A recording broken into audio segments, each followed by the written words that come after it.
Please welcome back CU Solutions Chief Strategy Officer, Brandy Stankovic.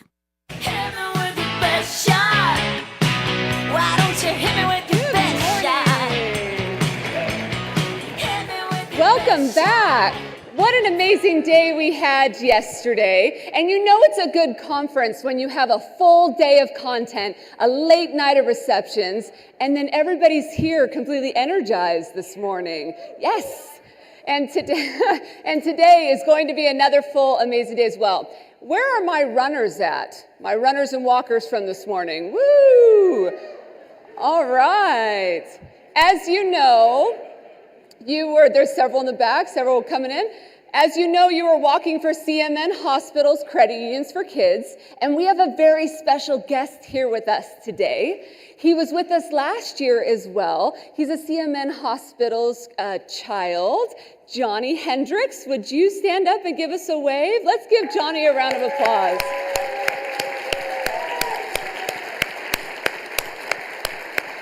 Thank you, Johnny.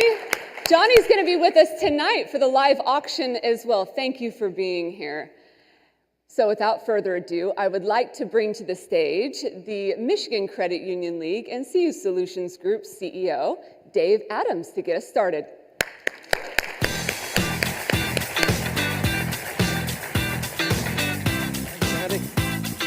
Well, good morning, everyone.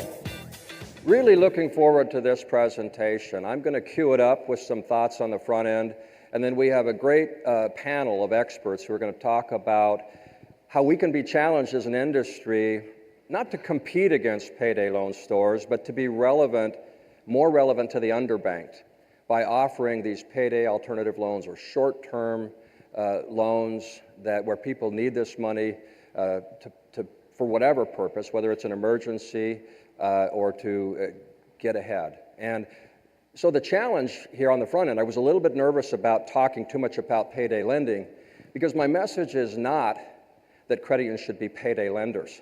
There's a negative stigma associated with that type of lending. My message is it's not a matter of if, but how credit unions expand their social mission to better meet the needs of the underbanked. So think about that as I go through my opening comments and as we engage with the panel.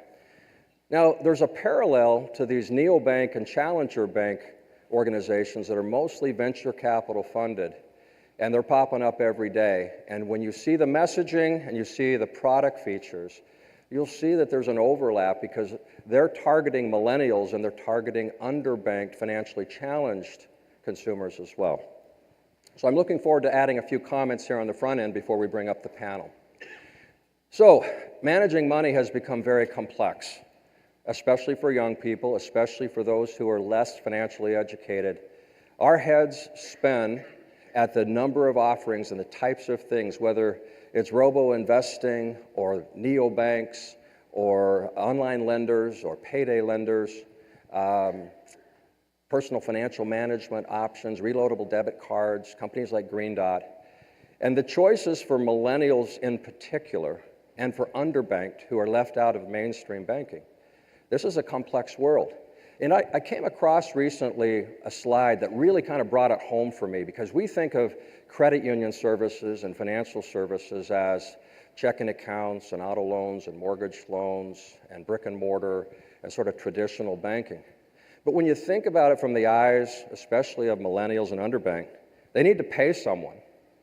They need to pay their rent, they need to pay a friend, they need to pay back mom or dad, hopefully, and find quick, convenient ways to do that, to pay the bills or to pay someone.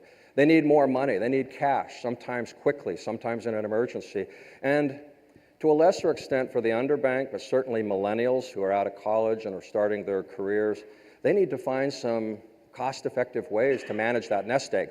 So our traditional offerings, you can see on the slide, checking accounts, debit, credit cards, ACH, wire transfers, automatic bill pay, certainly the traditional loan offerings and savings and investment services. But in today's world, when you look at how millennials, the messaging and the features that are being put in front of millennials and financially challenged, to pay someone, Venmo is a verb now, right?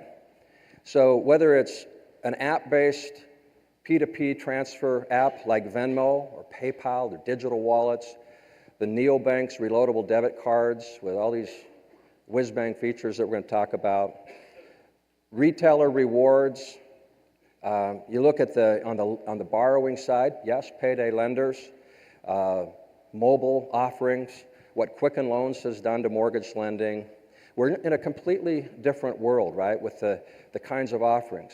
Protecting the nest egg, we have Acorns and Robinhood, small dollar fractional share investing, robo-investing, and we're trying to stay relevant in all this. And I again think that it's not a matter of if credit unions should compete well and serve effectively the underbanked. It's not a matter of if we should improve our feature suite on our existing products. It's how to do it. And that's what we're going to talk about here today. With a backdrop, I love the fact that this topic is appropriate because no urban area has been harder hit than Detroit. We had that so-called lost decade on the front end of the Great Recession, the auto jobs and supplier jobs that left Detroit Metro and Detroit proper in particular. And the renaissance and the comeback of our big city is phenomenal. But there are huge challenges facing urban areas and Detroit in particular. And with that as a backdrop, it's appropriate for our credit union movement to be gathered here to talk about not if, but how we do a better job of serving the underbanked and evolving to have the technology features that we need. This slide just reinforces what you're so well aware of. 80% of consumers living paycheck to paycheck. 40% can't cover an emergency expense that might pop up. You're familiar with all these stats. 25% of consumers nationally are underbanked. A smaller portion are unbanked. They don't have a traditional checking account and banking relationship. A larger portion of that 25%, they have a mainstream checking account, but they're using one of these alternative financial services, whether it's payday lending, check cashing, title loans, or whatever they might be.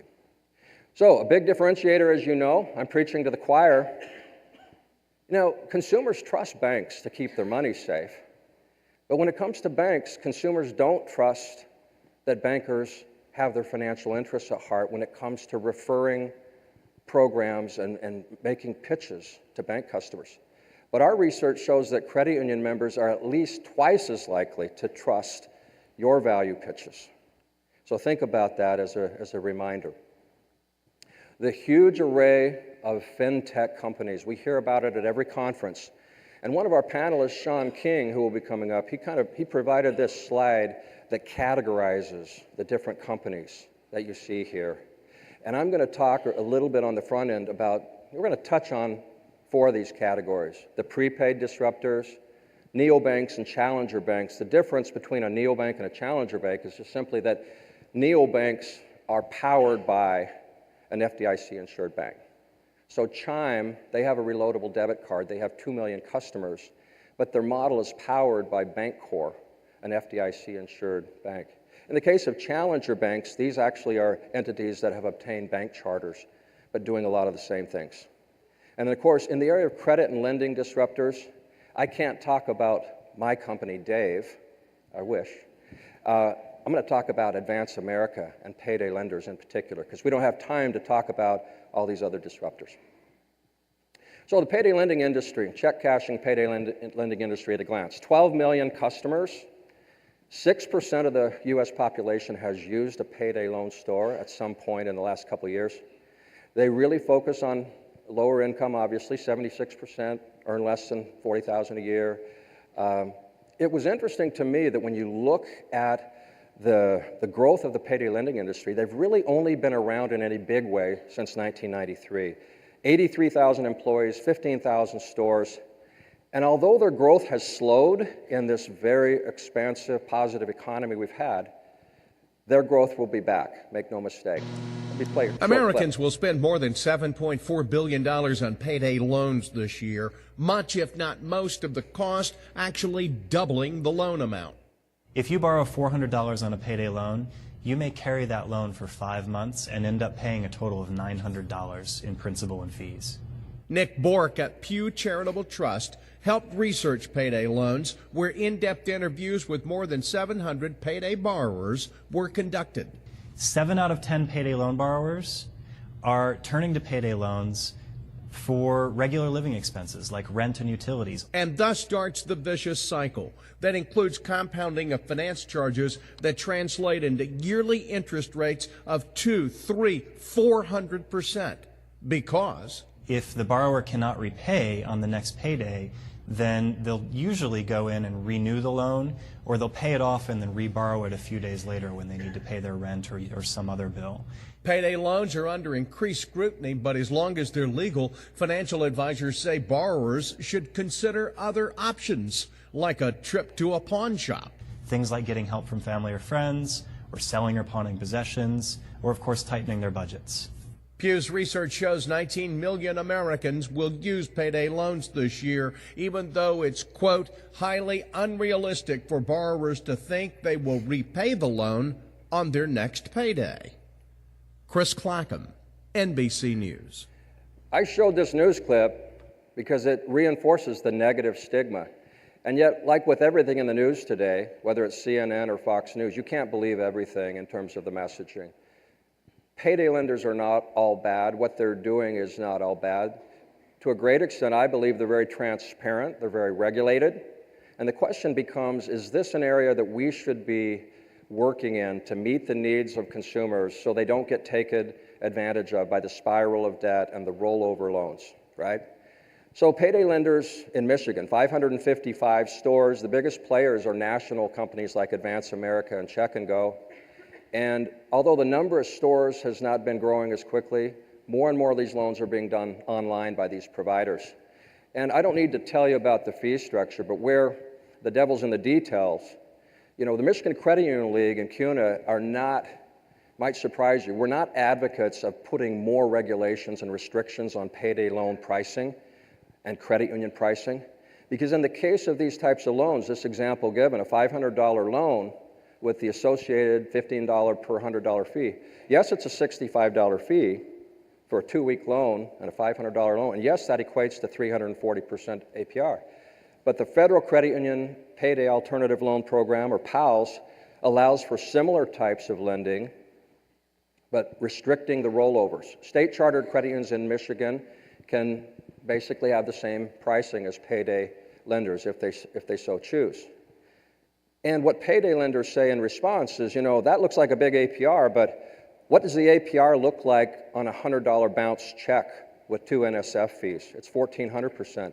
What does the APR look like on a credit card balance with a $37 late fee, or a utility bill that goes unpaid with a late fee and a reconnect fee? People who need access to emergency cash need that, and lenders need to be able to price to risk. So we've got some great alternatives to put in front of you. Washington State employees, Kevin Foster Ketty is going to be on the panel. For many years, out of Olympia, Washington, they've been offering a product called QCash. And if you look at their website and how they position this, you'll see short-term, small balance loans made available at a $12 per 100 fee. It equates to a 73% APR. Boy, the news media could have a heyday with that, right? But they're saving their members money by helping them meet emergency cash needs with a payday loan alternative product. Closer to home in our backyard, one Detroit credit union has a product called My Pay Today. Their board and their CEO, Hank Hubbard, implemented this about 10 years ago. This is a credit union under $40 million in assets that is mission-based in what they do. Payday alternative loans and being more relevant to underbanked consumers, it can't be about ROI. It has to be about our not-for-profit tax-exempt mission. They're based in Detroit. Their experience with their program, 17% of their members use their product. They charge an annual fee, allow for multiple draws, 18% interest rate. And yes, if they pay a $70 fee and only take out one $500 loan, that's a big APR. But if they're able to have that line of credit, pay the fee, higher risk borrowers, the APR that they end up paying is literally 22% of what they would be paying at a check-and-go payday loan store. Let me play a short clip of Hank Hubbard from one Detroit credit union describing their program. About a dozen years ago, our board and management team was really concerned about the prevalence of payday lenders in Detroit. So we came up with a product that we designed so that It would be easy to get. It would be a lighter lift on the payment. We'd report it to credit reporting agencies, and it would be far more cost effective. The dramatic thing about My Pay Today is how much money it saves for our members, right? So it costs about a quarter of what they would be paying at a payday lender.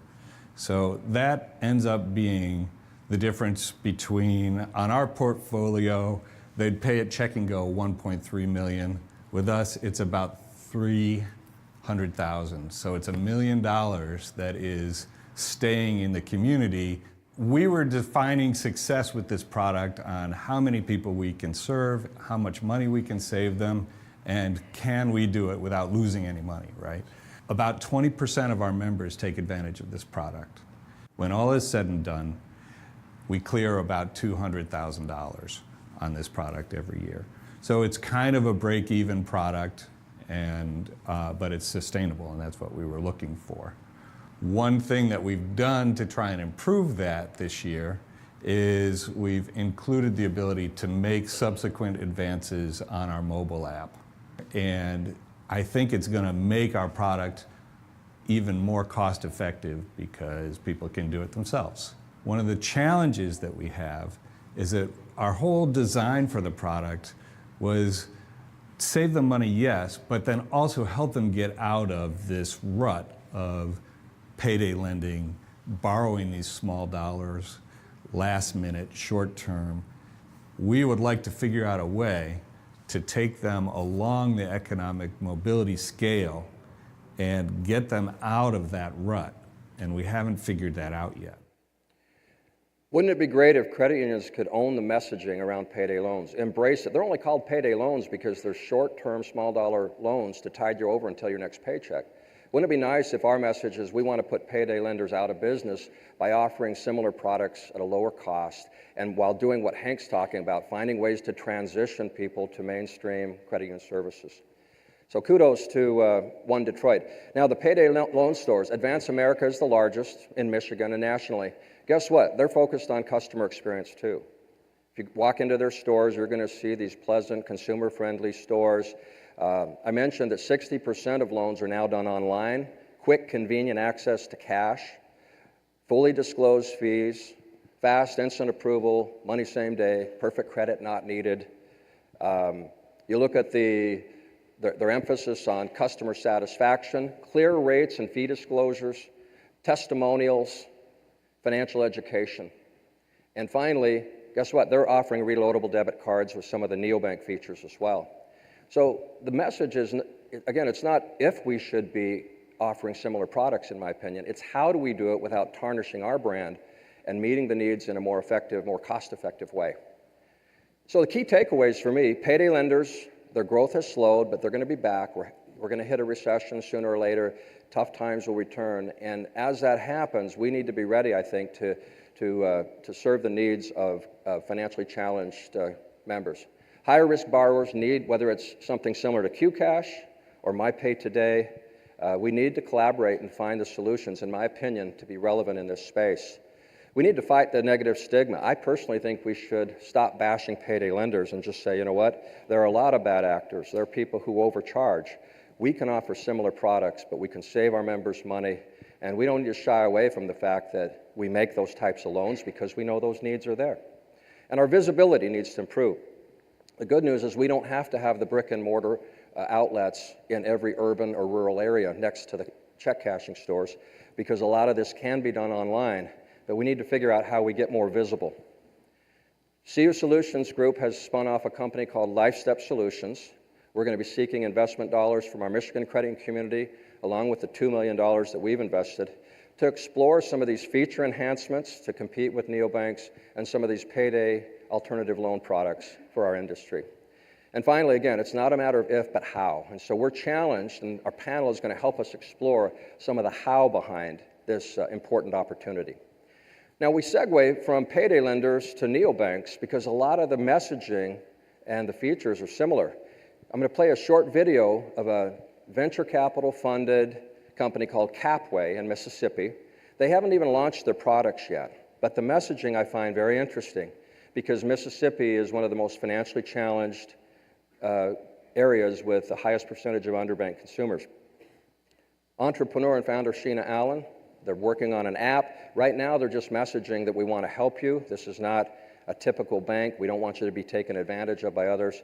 We're going to have a product, probably a reloadable debit card with payday alternative loan features. And I like her quote that understanding the problem and understanding the people are two different things. Listen to her messaging and ask yourself, is this the kind of messaging that the credit union community should own? Mississippi has the largest population of unbanked and underbanked residents of any of the 50 states. You have multiple generations of people who can look in their families and no one owns a home. Thousands of people where no one has a bank account in their whole family.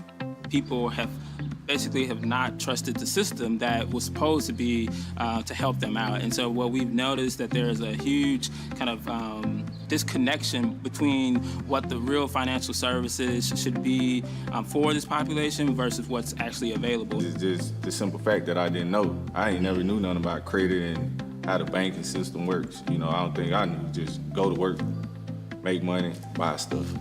People say when they walk into a bank, they feel like they're a number. For us, it's like we're actually talking to them. Like they're not just a number. Particularly in rural communities, you're either going to have one or two banks or no bank at all, and then that's going to be outweighed by check cashing locations, title loan places, payday lenders. I have one street, Ellis Avenue in Jackson here, that has over 40 check cashing places. When the only economy is the predatory economy, now you end up participating in the predatory economy that's dragging your community down. We take them from not knowing the who, the what, to giving them the financial education to make better decisions. Once you educate them, now you have to offer different services. You have to have the ability to link them with the things they need to move forward. And that's where Capway bridges the gap. Trying to push another debit card or another product down people's throat. We're really trying to make sure that they become financially healthy. You know, helping people understand where they are and helping them get to where they want to be. We're coming in to say that we know this is what you need, what your family needs, this is what your community needs. The core component is education. And then we take the tools on top of the education, and now we're helping them to become financially healthy all around. So these challenges are not purely urban challenges. In small Niles, Michigan, within a 6-mile radius, there are 8 payday loan stores. So this applies to both urban and rural areas where these needs need to be better met by credit unions. So that segues then to the challenger banks and neobanks. And here you see some slide shots. 3 of these are the standalone, mobile-only offerings by Goldman Sachs, Wells Fargo, Chase Bank, and then other smaller banks that have launched their own digital-only solutions. And I just wanted to give you just a few quick screenshots, and then we'll bring up the panel. So MoneyLion, Varo, Green Dot, Walmart. So MoneyLion, here's some of the messaging. Here we bank. Join millions who are changing the way they bank, invest, and grow. Simple investing, one step at a time. Access to low-rate loans, even for those who are credit challenged. Rewards. Improving your credit score, melding in financial education with their app-based, mobile-only financial services offerings. In the case of Green Dot, they have a reloadable debit card with cash back, with instant messages for purchases, reload at the register with cash at 100,000 plus pharmacies, and you get a portion or all of your paycheck 1 to 2 days early. Those are the things, the features that they're messaging. But Green Dot is also in the business of what's called banking as a service. And so they are the enabler for Walmart's Money Card by Green Dot. And so Walmart is allowing the reload with cash at any of the Walmart stores. Same kind of features, get your paycheck a few days early with the value brand associated with Walmart powered by Green Dot. Question becomes, why are we letting Walmart and Green Dot and these other providers pop up without really competing with them? It's about features and it's about messaging, not necessarily about having a separate standalone mobile banking offering. So that's what we're going to explore today. With that, I think the key takeaways, and then I'm going to bring up the panel, in the area of neobanks, very similar. They're targeting underbanked and millennials with a message that you can trust us more to offer truly affordable financial services along with money management tools. That should be our message. Things like 1 to 2 day early payroll deposit. My Green Dot card, the other day, as I'm waking up, I get an instant alert 2 days before payday that the $200 that I earmarked is now in my credit union checking account, or in my Green Dot checking account, my reloadable debit. Think about people who are financially strapped, what that feature means, getting access to your paycheck 1 to 2 days early. Reload at the register, believe it or not, you have members who deal with cash. They like the convenience of being able to take the cash into a pharmacy and say, load it onto my reloadable debit card. Fractional share investing, financial education. We need to own this space, but we're currently slow to respond. At a minimum, we need to understand the feature enhancements and the messaging changes that need to take place. I mentioned our LLC that's being formed to do this. And again, it's not a matter of if, but how to compete against these new players. I frankly think that credit unions have the mission and the ability to offer these features. We just have to get after it and do a better job of messaging that we're the ones who are the most trusted, high-value, low-cost providers. So now I want to welcome to the stage our expert panel. We have Lisa Servan, who is a professor at the University of Pennsylvania and the author of The Unbanking of America. Go ahead and come on up. And Kevin Foster-Ketty, who is the CEO of Washington State Employees Credit Union and QCash, and Sean King, who's the founder of UX Ops and a former senior designer at Green Dot. Please welcome the panel. Thanks, Dave. Welcome. All right. So to kick this off, we're going to have each of our panelists give a 10-minute presentation on their topic. And I thought it would be best to just run through each presentation, and then I think we'll have about 20 to 30 minutes for Q&A. So you can fire up your questions through your app, and we'll look forward to a good interactive session. Lisa? Thank you, Dave. It's great to be here. Last time I was here was actually at the National Federation of Community Development Credit Unions conference. How many people were there? Some of you, yeah, several years ago. And Cubbard, who was in your video, took me around Detroit and showed me his branch. So it's terrific to be back. Detroit's really rocking. I thought what I would do is tell you a little bit about research I did particularly on millennials. I have a breakout session later in the afternoon where I'll talk more about my larger projects looking at what we call the unbanked and the underbanked, but people who are financially underserved and financially struggling. I started my work really looking at those terms, looking at the data that the FDIC had collected that showed that about 28% of Americans are either quote unquote un- and underbanked. I actually don't like those terms very much, and I can talk about why. But the implication in a lot of the response to that data was that people don't know enough to use banks or credit unions, that there was sort of a perception that people were not smart enough, they were ignorant. And I knew from my own work in low-income communities for decades that that wasn't the case, that if people were using alternative financial services providers like payday lenders, that there was probably a good reason for it. So I set out to figure out what those reasons were. And just as a backdrop for the data I'll show you, I worked for about 4 months at a check casher in the South Bronx, in one of the poorest zip codes in the country, and then as a payday lender in Oakland, California. And then I interviewed hundreds, really, of people who were using these services.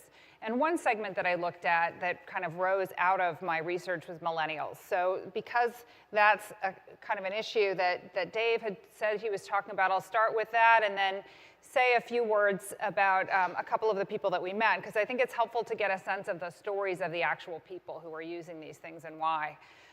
So I think you all know who millennials are. They are the largest generation in US history. Translation is a lot of buying power, a lot of spending and use of financial services. And that population is expected to continue to grow as a result of young immigration to the US, so it's not a fixed population. Old millennials, those who were born in the 80s, entered adulthood during the most challenging economic era since the Great Depression, and you really hear the echoes of that when you talk to this group. I think we kind of sell millennials short. We think that they're completely self-involved, that they're not really thinking beyond themselves. But what's interesting, one of the interesting things about this generation is that their definition of success is security and stability as opposed to getting ahead. I know my parents and probably my generation too thought about how can I make more money, climb the ladder. They're feeling really insecure. They have a lot of student debt. The economy has changed so much, and so that's really interesting. And 64% of them say that they're more inclined to save than spend. So in many ways, they are more financially conservative than the generations before because they have a less certain outlook. Over 50% have set financial goals compared with 38% of Americans who are over the age of 38, and they spend a lot of time on their personal finances. They're very stressed when it comes to money. 1 in 4 millennials worry often about their finances, and not having enough money is their top stressor. 23% say financial anxiety makes them physically ill weekly. That's big, or monthly compared to just 12% in the general population. 69% worry about their income versus less than half of the general adult population. And so what I heard when I talked to millennials was really interesting. I think for my generation, I'm the last year of the baby boom. I was born in 1964. My parents, there was this kind of formula about being middle class that you could, if you did all the right things, you know, you go to college, you save money, you have a bank account, you can buy a home, you can have a family, you can have a job that will keep you secure through retirement. That's really different for this generation. They're really thinking when they come out of college, or even sometimes before, when they're deciding whether to take on that debt, I can either have children or I can live in the city I want to live in. I can either have a job that I love or I can save for retirement. So the kind of package that we think of as the middle class bargain you make when you do the right things doesn't exist for this generation, at least not in the same way. College debt is huge. It increased 400% in the 15 years between 1987 and 2002.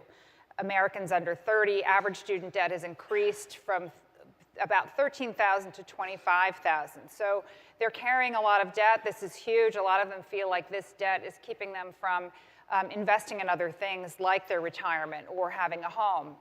And so this is mostly because college tuition has grown faster than inflation, and young people are really being kind of sold this idea that there is only one path to a good life, and that involves a 4-year college education and kind of a brand college. I mean, this whole college tuition, the college admission scandal that we saw was really kind of an extreme version of people buying into this notion that there's only one way to get to success.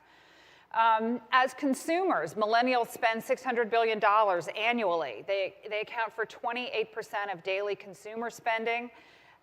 And if we think about the long game, this generation's spending is expected to increase by 25% as they begin to buy homes and make longer-term financial investments. So this also connects to what you all do in your credit unions in terms of this kind of financial education, making these big purchases. In terms of financial education, the one time that we know that education really helps, financial literacy, is when people are poised to make a decision. Open an account, buy a home, buy a car. That's when they're sponges, where they're willing and ready to hear. Cash flow. Almost half of millennials anticipate needing a second source of income or a side job. And I saw that over and over again in my interviews with payday borrowers, that many of them were relying on multiple sources of income. And this is because of one of what I think are the 3 factors that have really been game changers for this generation and even for many older people for whom this kind of bargain of do the right thing and get a middle-class lifestyle hasn't paid off, and that is income volatility.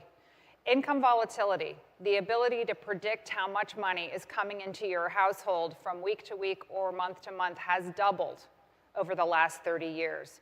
So here we are offering monthly bank statements, thinking about monthly bills, and people don't even know from week to week how much money is coming in. So people are coming in and out of second and third jobs. You know, that quote from Nick Bork from the Pew Charitable Trust, whose research I really respect, talking about borrowing from family and friends, saving, going to the pawn shop. By the time most of the people that I interviewed had gotten to the point of taking out a payday loan, they had already done those things. They had already borrowed from friends and family. They had already been to the pawn shop. So what happens when you pawn your last valuable possession and then the next month you run into this problem again? There needs to be a way to fix it. One of the other things that we saw people, the result of financial security is the last bullet on this slide, which is declining wages, right? So since the 1970s, real wages have declined. 71% of millennials would rather go to a dentist than talk to a banker, right? So trust in banks is way down. 73% are talking about brands. They associate not with the big four banks that many of us grew up hearing about, or our community bank, which I went to when I was a kid with my dad, but Google, Amazon, PayPal, maybe it's Walmart, right? 53% don't think their bank offers anything different from other banks. I think this is a real opportunity for credit unions who can differentiate the mission-based work, the fact that you have members and not clients, the fact that interest rates are lower, so really capitalizing on that. And 33% they think that they won't need a bank at all in the future. All four of the largest banks made the list of most disliked brands among millennials. Again, a real opportunity for you guys. Those four banks hold more than half of all Americans' assets. Banking services in millennials. 97% are using online banking interfaces. 83% say fees matter. 62% use peer-to-peer payments. And 41% have downloaded a money management app. That's a big game changer, too. They're really willing to do a lot on their phone. I know my 82-year-old mother will not do anything on her phone, but this is a very different group. Did I talk about that? Yeah, trust in banks. Yeah, 78 to 92% don't trust banks, compared with 5% of the general population. So again, a real need for credit unions to differentiate themselves from banks. 2 in 3 feel banks don't understand their needs. 1 in 3 would be open to switching banks in the next 30 days. And I think that's a really important statistic because it's not that easy to switch banks, right? You have to transfer all this information, hook up your bills to a different site. And so that's critical that they are actually willing to change. I want to leave you with just a couple of short, quick vignettes about some of the millennials that we interviewed as part of our work. Kendra is the first one. She served in the Army for 4 years before returning to school. Her house was foreclosed in the wake of the financial crisis. Her mortgage payments were higher than her earnings. She actually rented out her house to try to make the mortgage payments and lived in a much cheaper apartment. And talking about this kind of new middle class, Kendra told us, she said, I never want to buy another house. I'm buying my next car with cash. So yeah, my parents had the American dream. Good for them. It's never going to be for me, and I don't want it anymore. So really kind of distancing herself. Dina is a woman who is a master's student in her early 30s. She said, I'm graduating this semester. I almost had a heart attack when I looked at the student loan calculator. I got this new job, and it's a good job. It's a job in my field. It's a job that I wanted to get with this degree. But I'm still looking at these payments and looking at my salary and looking at other stuff that I might want to do in the next 10 years, like maybe go on vacation or buy some shoes, take a bubble bath. Even looking at the income-based payment, it's like $750 a month. That's huge. And one final one, Jackie, another graduate student in her late 20s, she's worried about her own future and also in this sandwich generation where she wants to have children but is worried about having to take care of her mother who's not doing well. She said, I'm very overwhelmed and scared. I didn't have any support system. Undergrad and grad, I put myself through school. I had to do everything between loans to pay for this crazy expensive education and then just the cost of living. Then also my mom, she has no type of retirement, no type of savings. She gets paid really bad now. She's always struggled. So looking back maybe 5 years ago, I was always like, oh, I'll be able to take care of her. Now I'm looking at where I am. I can't see a clear path moving forward. So I showed you these stories because I think they're pretty typical of the challenges facing millennials and also a place where credit unions can really play a role in filling the gap. Great. Thank you, Lisa. By the way, if you haven't, yes, big round of applause. If you haven't read Lisa's book, The Unbanking of America. Highly recommend it. I really loved it. And maybe just a quick question before we transition to Kevin, and that is, from your payday loan store research and your experience in working in those stores and interacting with the actual customers, what is the main takeaway for banks and credit unions? What's your main message to banks and credit unions?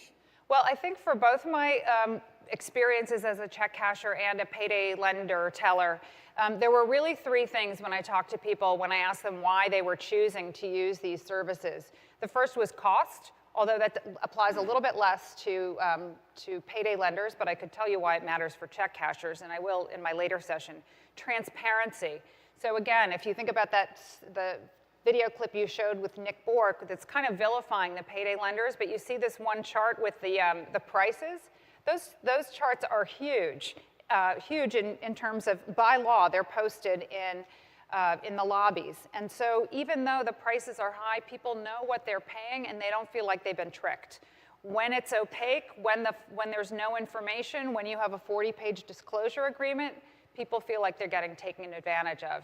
And the third thing was service. I think usually the portrayal of these stores is kind of some shady place with a blinking neon light and it looks dangerous. The stores I worked in were really bright.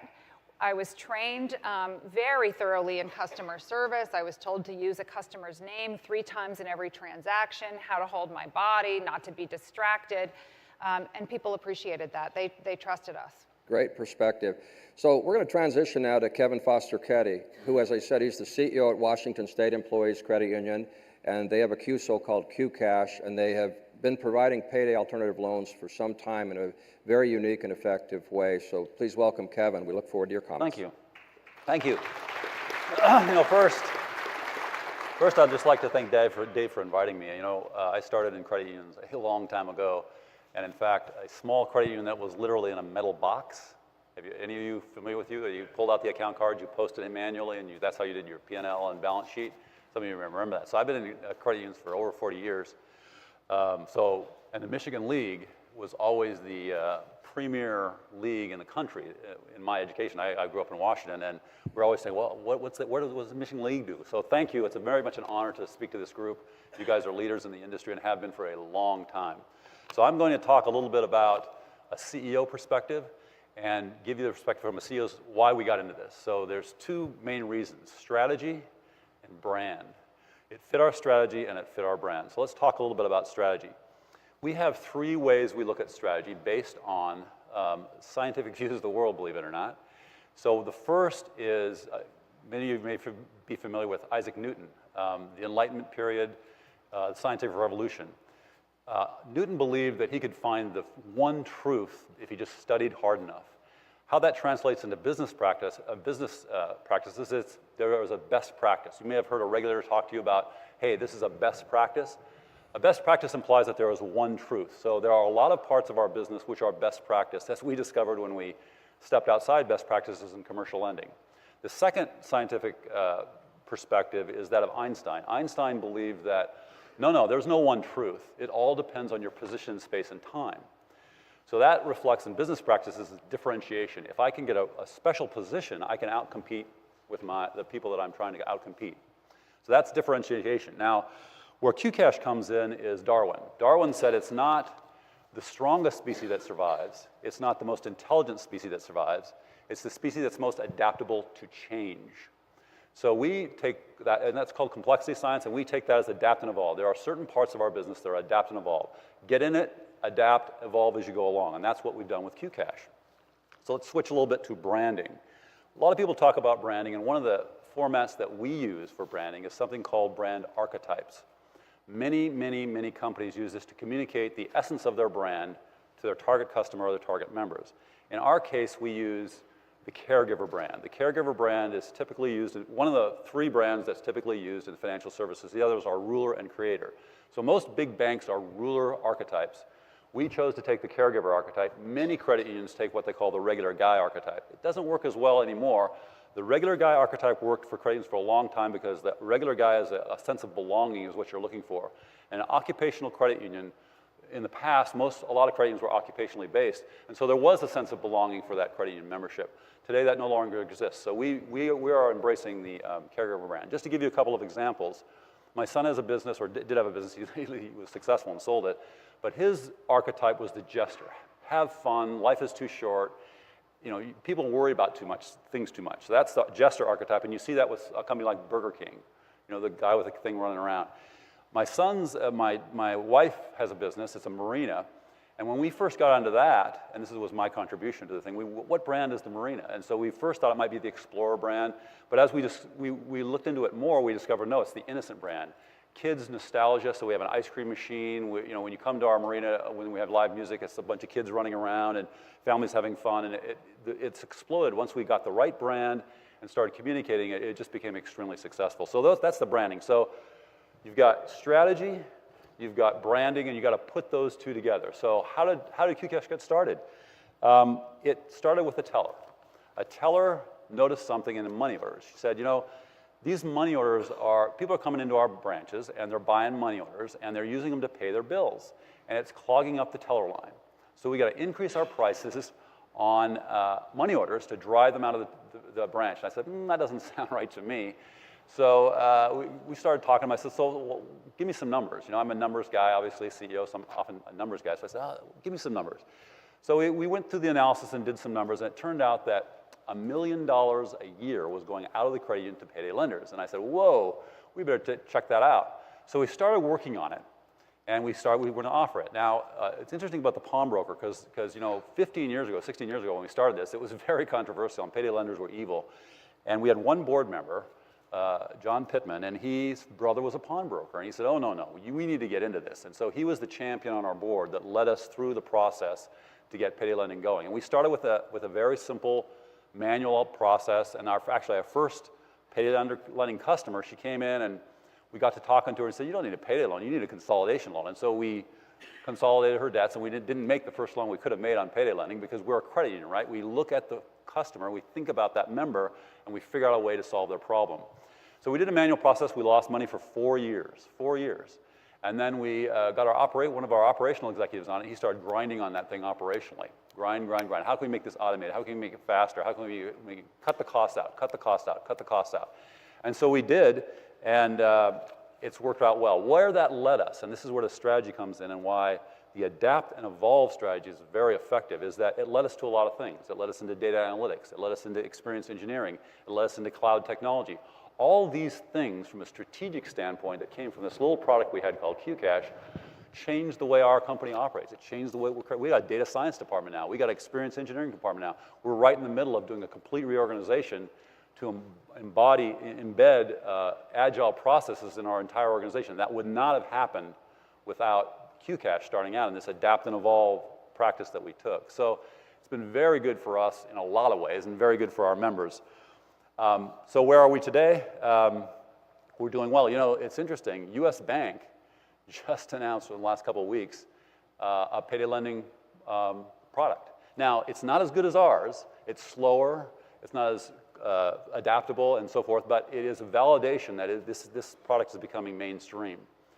Where are we headed in the future? Well, it's very exciting because as we learned about payday lending, we continue to talk to our members. We said, hey, you know, we got to figure something else out here because these members are struggling, and we give them the loan, but we got to think further down the pike. What can we do for them? So we took the same technologies we had learned about, and we started applying them to payday lending. So we're in test right now with a financial wellness app. A financial wellness app where we took technologies from the medical field. We have one of our employees I was talking to her this last week, and her child was just diagnosed with diabetes. And so how are they treating that diabetes? She has a little patch on her arm that connects to her phone that gives her feedback on what she's doing that causes her diabetes to get worse or better. It's called digital health therapies. Digital health therapies. We took those technologies and we applied them to financial wellness. So now we're testing an app that uses predictive analytics on the cash flow. So we can predict when they have enough money to save and queue them up and say, hey, you got money to save. Do you want to save? Hit a button, you're done. Or you're going to be a shortfall in 2 weeks. You're going to have a shortfall in 2 weeks. What do you want to do about it? We have 4 options. Pick one, click the button, you're done. So it's button-faced. In addition, we've hooked up with Balance and developed a personalized coaching mechanism delivered through SMS texting with a scorecard that the counselor can see as they're talking to the client that's populated from the financial institution's own data. So now the client does not have to fill out any forms, does not have to talk, the data's already there. The counselor sees all the data in real time. They can see exactly what's happening on the account. Complete transparency between client and counselor. We've also gamified the process, so we have short videos that they have to go through to qualify for a counselor. It's a very, very powerful tool, and it's using the same tools that you see on Facebook and Google to get this. It's called cognitive behavioral tools, is what they're called, and they incent people. They give them the right stimulation at the right time to do the right thing. It's using these very, very powerful tools, helping people self-manage their financial situation.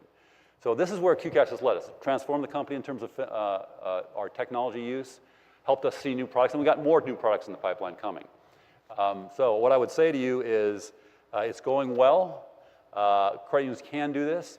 And one thing I should mention, I'm remiss in not mentioning this, is that in 2017, we won the Financial Times Innovation of the Year Award. Now, you might not know who the Financial Times is. They're a global financial publication. They have double the circulation of the Wall Street Journal. And we won for innovation, and Alibaba's Ant Financial won for impact. So we're on stage, my executive's on stage in London with Alibaba and its WSCCU winning a global award for technology. Credit unions can compete.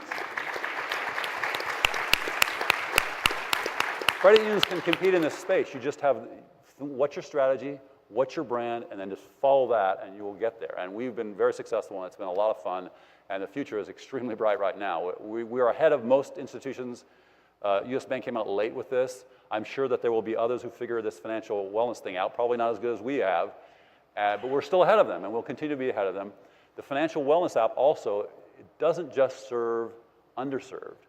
The underlying technologies can help anybody do a better job of managing their own finances. Save more, spend less. We'll iterate and give you the feedback in real time about what you're doing so you can self-manage your own situation. Very powerful tools.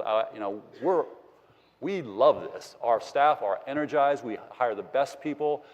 We're pulling people from Starbucks and Amazon coming into our shop because millennials want to work for companies that are doing cool stuff and that care about the customer, the member. Thank you, David. Fabulous. Round of applause. So one quick question before we transition to our third panelist, Sean King. We talked about this at dinner last night. You're a multi-billion-dollar credit union, and your core membership is state employees in Olympia, Washington. Yep. How do you compartmentalize the risk associated with these higher-risk, short-term, small balance loans? Yes, that's a good question, and it's something we talk about a lot in our organization. Credit unions, by their nature, their structure, boards of credit unions are risk-averse. In a bank, the director has an incentive to make money because if they're whatever the risk they're going to take pays off, they're going to get paid. Individually, personally, they're going to get paid. In a credit union, they're risk averse. So I'm not going to take a risk because my board's going to get upset. The members will go after the board, and you're going to have this feedback loop. So what we've done is we've developed QSOs. In the QSO, we put a little box around the risk. We put that risk in a box and say, okay, we're going to bet the crop, not the farm. And that was very much more acceptable and all through my career is we want to take some risks. You know, they've changed the regulations. We want to take some risks. There's new stuff coming out. We want to take some risks. Let's put it in the QSO. It's boxed up. There's a finite amount we can lose. It's not going to disturb the regular business. That's the way we've done it, and it's been successful. I've been involved with investment QSOs and mortgage QSOs and now a software company. So it really is effective if you want to move forward as setting it up in a QSO. Thank you. So our third panelist, I'm really excited to introduce Sean King, who's the founder and CEO of UX Ops, and he's a former senior designer for Green Dot, but he's really a very smart guy when it comes to neobanks and challenger banks in this changing landscape. So please welcome Sean King. Thanks, Dave. Thanks for having me, and this is my first time to Michigan. It's just a beautiful state. I'm really enjoying my time, so thank you for being here. And yeah, I'm really humbled to be up here with Kevin, Lisa, and Dave. I'm not a credit union person, or I should say that I'm starting to become one as I learn more about it. Much better. Yeah, but I am kind of an outsider a little bit, and I do come more from the fintech space and also the very large mega bank space. I was at Union Bank as well. And so that's kind of the perspective that I have. And so I did not know as much about credit unions in general and credit union membership. So I had to do a little research. And so my background really is in user research. And maybe a lot of this is not new to you, but perhaps seeing it through my beginner's eyes will be useful to you as well. So from my research, it seems to me that there's nothing that neobanks or fintech startups are offering today that almost any credit union can't also offer their members. And I think that's been made clear by Kevin and some of the things that he said. And I think, honestly, it just comes down to picking one strategy and direction and then just getting after it.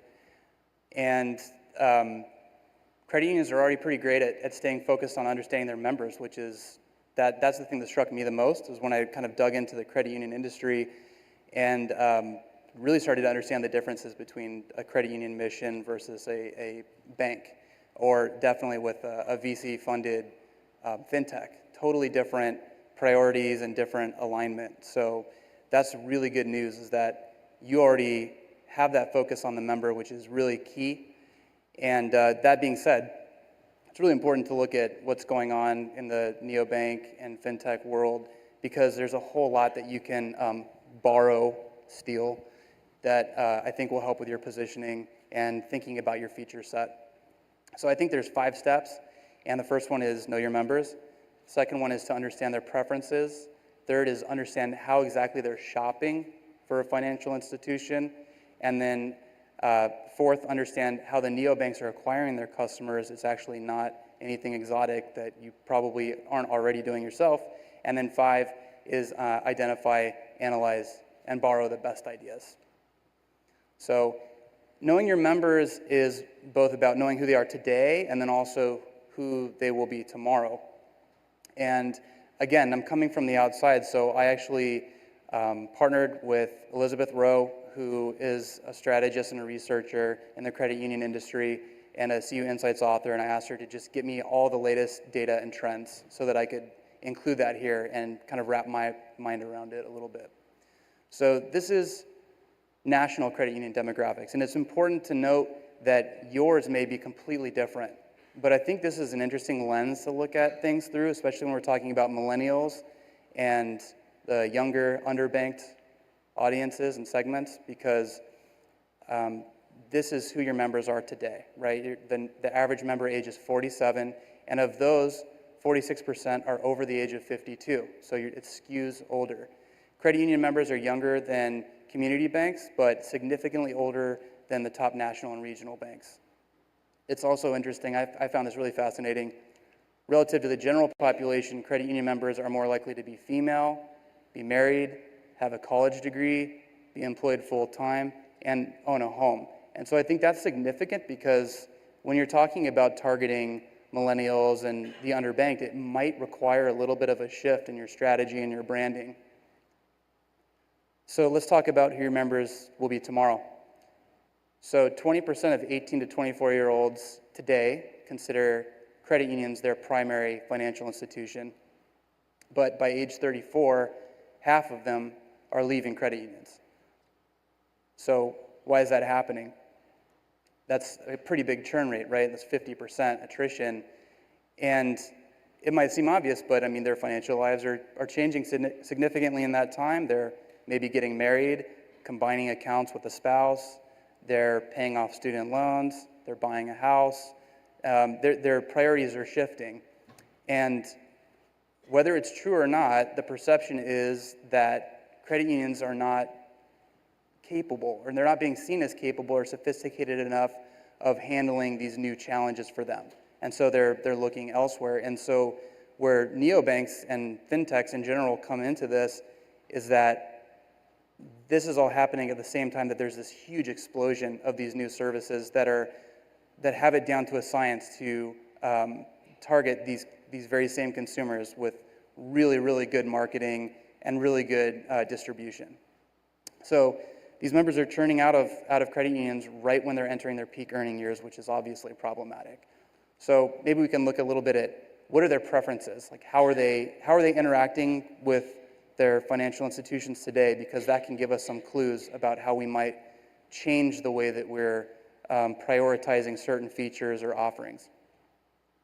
So all credit union members are interacting with their financial institutions more frequently, and this is across all generations. Transaction volumes are up year over year 15 and 20%. And what's driving that is digital. So as of 2018, mobile and online are they're still the preferred channels for consumers. But younger members are using digital much more frequently than older members. I think that might seem kind of obvious. And the older members are heavier users of branches. But the most satisfied members are those branch-dependent digital users. So they're coming into the branch quite a bit, actually, like that's their main touch point, but they still use the digital offerings quite a bit. So the second most satisfied group are the digitally dependent branch users. This is more likely to be like your millennials, that they would prefer not to go into the branch, but they still like having it. So they do go there, and we'll get to that on the next slide, but both of these groups, the two most satisfied groups, they value having both the digital and the physical channel options. So a millennial, 3/4 of millennials have been to a branch in the past 3 months, and that's pretty significant. And so that seems to align with the credit union initiatives to maintain the relevancy of their branches while they kind of continue building out their digital offerings. So then it might be important to look at how are they actually shopping and choosing a financial institution. So the motivation in this order is, number one, lowest fees, which I think credit unions have like a pretty good lock on that. Maybe it's not being communicated properly, but it's there. Number two is the presence of a local branch. That's another one. You already have that. Recommendations of family and friends, probably another strength in the credit union space. And reputation and interest rates. I think reputation is another big one, especially locally. So there's three kind of buckets or segments. There's the features motivated. 42% of members are considered features motivated, and the thing that they care about most is having great online and mobile tools. Yep. And so they care mostly about things like P2P and PFM. Then you have the value motivated segment. That's 28% of your members. They are looking for the best overall value for the money, which is a little bit more difficult to define. But what's interesting about this group is that only 16% even mentioned online and mobile banking services. Like that just is not a priority for them. And then you have the fee motivated segment. So all they care about is who's going to give me the lowest fees.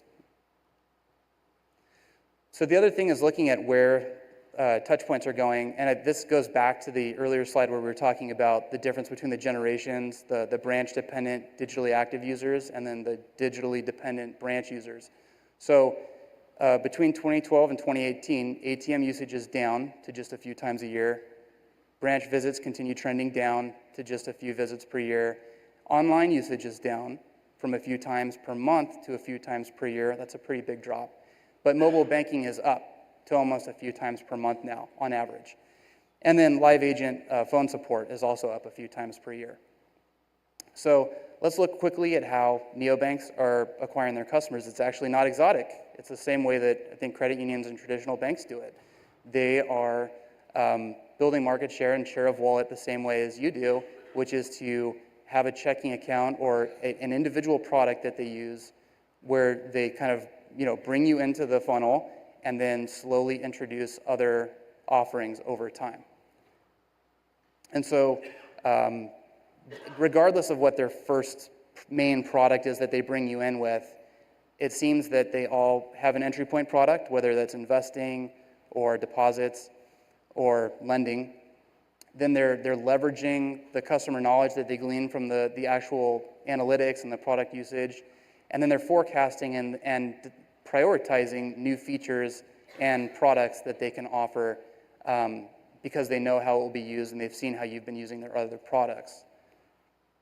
So this is a pretty huge space, the digital banking space, $9 trillion by 2024, and over 75% of that is on the retail banking side, so highly relevant for credit unions. And I'm just going to fly through these, but the whole point of this is basically to just look at the neobanks and fintech startups that are most relevant to your unique membership and decide what you should borrow based on their needs. And also thinking about not only who your members are today, but where you would like them to be tomorrow, who you would like them to be tomorrow, which fintechs and neobanks are already kind of targeting them, and then kind of understanding their messaging, their feature set, and then just, there's nothing wrong with borrowing great ideas. So which ones make the most sense for your members? Really, that should be up to you, and you have to keep tabs on who your membership is in order to do that. Where do you already offer features, a value, or a fee advantage? And then think about how you could reposition or modify your existing products, or think about developing and introducing new similar products similar to what Kevin was talking about. And there's just a lot here, but essentially there's just a lot of examples of fintech startups. This one in particular is interesting to me because they're actually marketing themselves as FDIC insured. The way that they're doing that is that every night they're sweeping funds into an FDIC insured account. So they themselves are not actually FDIC insured, but they kind of market themselves that way because every night they're just sweeping that money into a different account. So investing is a little bit tough for credit unions, but there's a lot of startups in this space. It's enormous, and it continues to expand. And if you look at like Robinhood, they had a botched initial offering of their debit product, but all of these startups are starting to offer, they're going the other way around. Rather than bringing people in with the checking, they're bringing people in with the investing, and then they're coming back around on the other side and offering checking-like products. So that's a challenge. And then lending, of course, we've been talking about payday lending, but there's also a lot of interesting things happening at point of sale. So whether online or physical, there's a lot of new fintech startups coming up around this idea of installment loans that are less expensive or free even if you pay it back on time. And this is a space I think which would be really, really interesting for credit unions to get involved in more heavily. And so key takeaways: continuously understand your membership, anticipate their needs better than ever before, keep tabs on their channel preferences, and understand those 3 types of shoppers. And you're already pretty well positioned to compete with just some minor adjustments and doing your homework. Think about how you could offer some new innovative checking and savings accounts, digital-only products, maybe leverage a partner to manage the infrastructure for you because that's a huge piece of it. Investment accounts that are more appealing to younger members. And then I think the installment loans and point-of-sale loans thing is really, really interesting. So you don't have to beat fintechs or neobanks. You can think about strategic partnerships. You can think about how you would add best-in-class features to your product roster. And that way you're kind of sticking with the trusted brand, adding security, and maybe a slightly different product mix than you already offer. But I think you could, with some minor adjustments, really get closer to being ready to compete with some of these new startups. So as you can see, the bad news is we have a wealth of information on this stage in a very short period of time. The good news is that each of the panelists has a breakout session this afternoon, so please take advantage of those. Big round of applause for Sean King. Now, hopefully you've taken some time to upload your questions through your mobile app, and we'll look forward to seeing some of those on the screen here to ask some questions of the panelists. And while I'm waiting for that, I see them coming up here. One question: how do we simplify our message for millennials? Lisa, do you want to take that one? Sure. Well, I think you have to really think about what millennials, if you think about what their issues are with traditional mainstream institutions. I think on the credit union side, I think Sean's data was really interesting that so few are using credit unions, and then that they are graduating out of millennials or choosing not to use them. So I think one thing is really communicating all of the things that you do that they don't realize you're doing. Because I don't think it's just that, you're not providing all of the services that these other institutions are, but I think you're actually, that's part of it, but you're actually doing a lot of it already and they don't realize it. And the other thing is, I would think about using some of the terms that some of the social impact businesses are doing, like the Toms of the world and those who are trying to do well by do good, which is one of the taglines of one of the slides that you put up there, and show them that it's membership, not client consumer.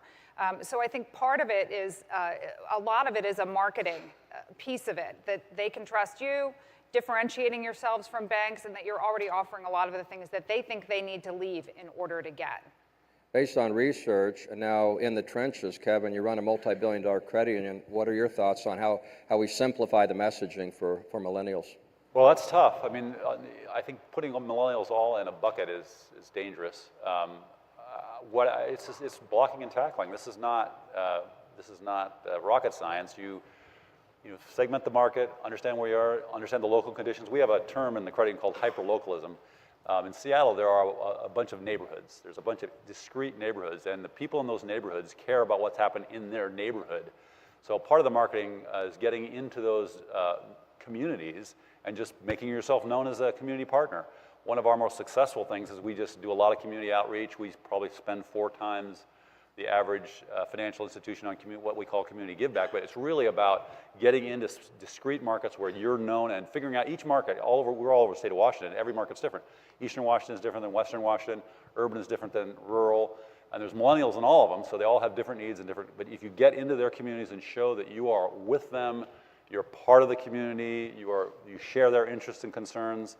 I could go on and on about some of the community research we've done, but it's blocking and tackling, doing your research, being on the ground, and then you'll get those accounts. They'll come in and say, I didn't know, but you got to educate. But they don't trust. Marketing messages sometimes are. There's no magic wand about marketing messages. What we found more effective is getting in their communities where they live, being involved in their lives, and then they hear about it from their friends and word of mouth. Sean, you've done a lot of great research on neobanks and challenger banks, and there are a few that kind of rise to the top in terms of awareness, like the Walmart products powered by Green Dot. When you think of features and how they're messaged and what credit unions ought to be focused on in their mobile banking solutions, what are some of the features that are most compelling to millennials and other consumers?